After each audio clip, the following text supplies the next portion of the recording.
आज के इस कार्यक्रम में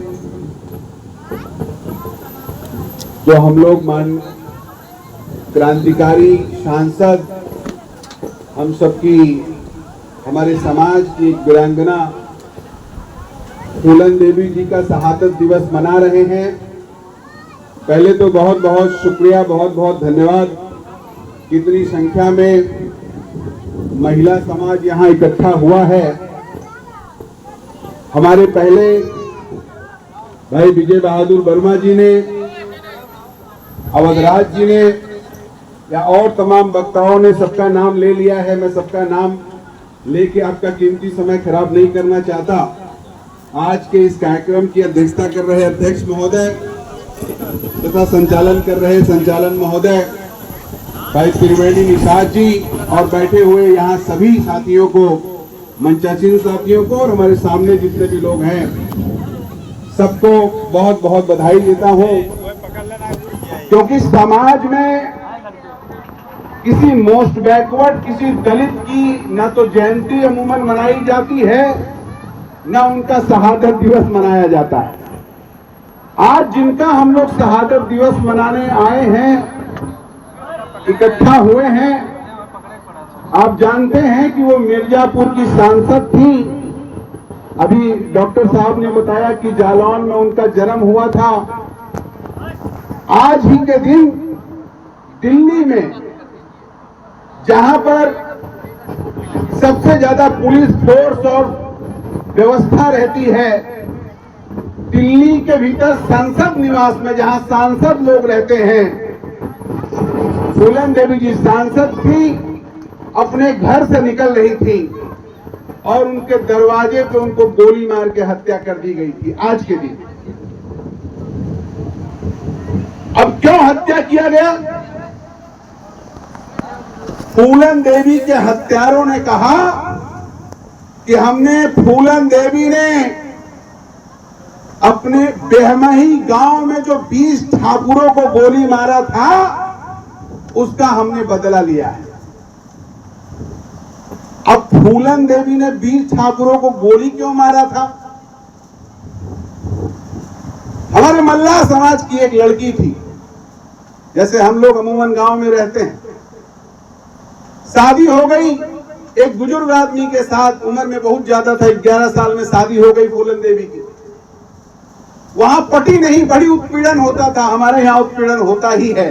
अगर आदमी 10 दबका मारे औरत को, औरत कुछ बोल दे तो औरत बड़ी नालायक है। आदमी 20 दबका मारे, औरत कुछ ना बोले तो कहेंगे फलाने के मेहरुआ बहुत सिद्धि बा, कितना पीटत मारा थी, बोलत ना है। ये हमारा समाज। तो फूलन देवी को बहुत उत्पीड़न परेशान करते थे। फूलन देवी छोड़ के चली गई अपने आदमी का घर, अपने गांव में। तो समाज में जो लोग आज कहते हैं जातिवाद खत्म हो गया है, अभी मैं उसके बाद में बात करूंगा। आप सोचिए तब कितना जातिवाद था, समाज के भीतर कितना गरीबों के प्रति गलत व्यवहार होता था कि गांव में एक लड़की आई है, जो छुट्टी हुई लड़की है अपने आदमी के घर से, तो हमारे यहाँ समाज में एक बात है कि गरीब के बिटिया पूरे गांव का भौजाई लागत है। अगर गरीब घर के हैं आप, तो आपका गुनाह है, आपके साथ कोई भी मजाक कर लेगा। तो फूलन देवी के साथ इसी तरह से गांव में भी अत्याचार हुआ है, और कहा तो यहां तक जाता है कि उनके साथ दर्जनों लोगों ने बलात्कार किया और उनको नंगा करके अपने गांव में घुमाया। आप सोचिए किसी के साथ ऐसा कोई कैसे कर सकता है, लेकिन किया गया। फूलन देवी को नंगा घुमाया गया उनके गांव में। अभी भाई विजय बता रहे थे, फिर रास्ता क्या था? या तो कुएं में कूद के आत्महत्या कर लेती फूलन देवी, या फांसी लगा लेती। लेकिन यहीं से हमको फूलन देवी एक अलग महिला लगती है। यहीं से फूलन देवी लगती है कि वो आम महिला नहीं थी। फूलन देवी ने कुआं पकड़ी, न फांसी लगाई, वो जंगल चली गई।